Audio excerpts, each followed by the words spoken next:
الله وبركاته.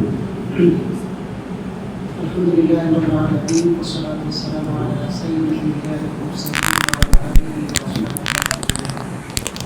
الحمد لله. ইসলামী আন্দোলন বাংলাদেশ কিশোরগঞ্জ জেলা শাখার পক্ষ থেকে আজকে যারা বিভিন্ন উপস্থিত হয়েছেন, ইলেকট্রনিক এবং প্রিন্ট মিডিয়া সাংবাদিক বন্ধুরা, আপনাদের সবাইকে ধন্যবাদ জ্ঞাপন করছি। সবার প্রতি কৃতজ্ঞতা প্রকাশ করছি।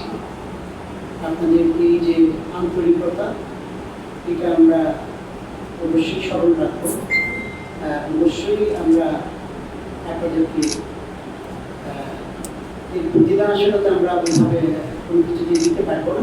আমরা আপনাদের পাশে থাকবো, যে কোনো প্রয়োজনে আপনাদের পাশে আমরা সবাই থাকবো। তো আজকে আপনাদেরকে আমরা কেন ডেকেছি, দাওয়াত করেছি, ইতিমধ্যেই হয়তো আপনারা জেনেছেন। আগামী 12ই আগস্ট আজিমুদ্দিন উচ্চ বিদ্যালয়ের মাঠে ইসলামী আন্দোলন বাংলাদেশ প্রয়োজনীয় রাষ্ট্র সংস্কার, গণহত্যার বিচার, সংখ্যানুপাতিক পদ্ধতি তথা ক্রিয়ার পদ্ধতিতে জাতীয় নির্বাচন, এই তিনটি দাবিকে সামনে রেখে গণসমাবেশ করতে যাচ্ছে। সেই গণসমাবেশে আপনাদের সার্বিক সহযোগিতা আমরা কামনা করি এবং আপনারা সুস্থভাবে সাড়া দিবেন এবং জাতির সামনে এই যে দেশের বর্তমান সংকট চলছে, এই সংকট কাটিয়ে ওঠার ক্ষেত্রে ইসলামী আন্দোলন বাংলাদেশ যে ভূমিকা রাখছে, সেই ভূমিকা আপনারা জাতির সামনে তুলে ধরবেন, এই আশাবাদ ব্যক্ত করছি। আপনারা সবাই জানেন যে বাংলাদেশ অনেকগুলো প্রেক্ষিত, অনেকগুলো প্রেক্ষাপট পার হয়ে আছে, এখানে উপস্থিত হয়েছে। 1948 সালের বিশাল রক্তময়ী সংঘাত সংগ্রামের মধ্য দিয়ে আমাদের আলাদা দুটি রাষ্ট্র তৈরি হয়েছিল। 1952 সালে ভাষার ভিত্তিতে বাংলাদেশ এবং পাকিস্তানের মানুষের মধ্যে একটি বিভাজন সুস্পষ্ট হয়ে গিয়েছিল এবং 1971 সালে সেই বিভাজনের প্রেক্ষিতে একটি আলাদা বাংলাদেশ নামক যে রাষ্ট্র অপরিহার্য হয়ে পড়েছিল এবং সেখানেও ছিল এক নদী রক্ত এবং অসংখ্য মা বোনের ত্যাগ প্রতীক্ষা এবং জীবনের প্রতিদান। তো সব পেরিয়ে আমরা 2024 সালে 24-এর যে গণ অভ্যুত্থান, জুলাই আগস্টের যে গণ অভ্যুত্থান, সেই গণ অভ্যুত্থান আমরা অংশগ্রহণ করেছিলাম। ইসলামী আন্দোলন বাংলাদেশ সেই অভ্যুত্থানে নিজেদের ব্যানারে মাঠে ময়দানে সক্রিয় ছিল এবং এই গণ অভ্যুত্থানে ইসলামী আন্দোলনের মূল নেতৃবৃন্দ যারা রয়েছেন, সিনিয়র নেতৃবৃন্দ, তারা উল্লেখযোগ্য ভূমিকা পালন করেছেন এবং সারা দেশের মানুষ, ছাত্র জনতা সেই বিপ্লবে ঝাঁপিয়ে পড়েছিল।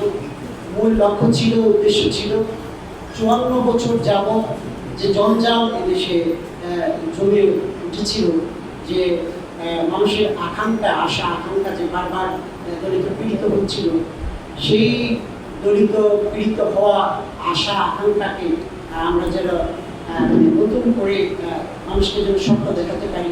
বিশেষ করে মানুষের দাবি ছিল সাম্য, মানবিক মর্যাদা এবং সামাজিক ন্যায় বিচার প্রতিষ্ঠিত হবে।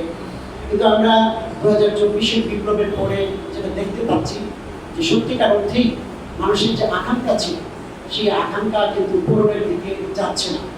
রাষ্ট্রের কাছে আমরা যে প্রয়োজনীয় সংস্কার দাবি করেছিলাম, সেই সংস্কারের এখনো পর্যন্ত সুস্পষ্ট কোনো রূপরেখা আমরা দেখতে পাচ্ছি না। এবং যে গণহত্যা 24-এ সংঘটিত হয়েছে, সেই গণহত্যার বিচার যদিও কিছুটা সামনের দিকে এগোচ্ছে বলে মনে হচ্ছে, কিন্তু জাতির সামনে এখন পর্যন্ত সেই গণহত্যার বিচার সুস্পষ্ট কোনো রূপ লাভ করে নাই। এবং সর্বোপরি এই যে একের পর এক বাংলাদেশে ফেসিবাদ তৈরি হচ্ছে, ফেসিবাদ জন্ম নিচ্ছে, এই ফেসিবাদ যেন আর নতুন করে তৈরি হতে না পারে, জন্ম নিতে না পারে, সেজন্য গোটা জাতি আজ একত্রিত হয়েছে। ক্রিয়ার পদ্ধতিতে বা সংখ্যানুপাতিক পদ্ধতিতে নির্বাচন যেন অনুষ্ঠিত হয়, সেই দাবিকে লক্ষ্য রেখে বিগত 28শে জুন আমরা সোহরাওয়ার্দী উদ্যানে বিশাল গণসমাবেশ করেছি। তার এই ধারাবাহিকতায় সারা দেশব্যাপী আমাদের একের পর এক গণসমাবেশ অনুষ্ঠিত হচ্ছে। সেই বিষয়টিকে ধারণ করেই, সেই ধারাবাহিকতাতেই আমরা ইতিমধ্যে ইসলামী আন্দোলন বাংলাদেশ কিশোরগঞ্জ জেলা শাখা আগামী 12ই আগস্ট আজিমুদ্দিন উচ্চ বিদ্যালয়ের মাঠে কিশোরগঞ্জবাসীকে একত্রিত করতে যাচ্ছি এবং আমরা গোটা কিশোরগঞ্জবাসীকে এই আজিমুদ্দিন উচ্চ বিদ্যালয়ের মাঠে যারা সচেতন আছে, যারা দেশ এবং জাতির খোঁজ খবর রাখেন, তাদেরকে আমরা একত্রিত করতে যাচ্ছি এবং এই কিশোরগঞ্জ থেকেও আমরা গোটা দেশবাসীকে একটা মেসেজ দিতে চাই যে কিশোরগঞ্জবাসীও পীর সাহেব চৌধুরীর যে মৌলিক 3টি দাবি, প্রয়োজনীয় রাষ্ট্র সংস্কার, সংখ্যানুপাতিক বা পিয়ার পদ্ধতিতে নির্বাচন এবং গণহত্যার বিচার, এই দাবিগুলোতে কিশোরগঞ্জবাসী একমত। কিশোরগঞ্জবাসী এই বিষয়গুলো দেশবাসীর সামনে, সরকারের সামনে উপস্থাপন করছে। সেই লক্ষ্যেই আগামী 12ই আগস্ট ইনশাআল্লাহ ইসলামী আন্দোলন বাংলাদেশ কিশোরগঞ্জের সচেতন গণমানুষকে আজিমুদ্দিন উচ্চ বিদ্যালয়ের মাঠে দাওয়াত দিয়ে একত্রিত করতে যাচ্ছে।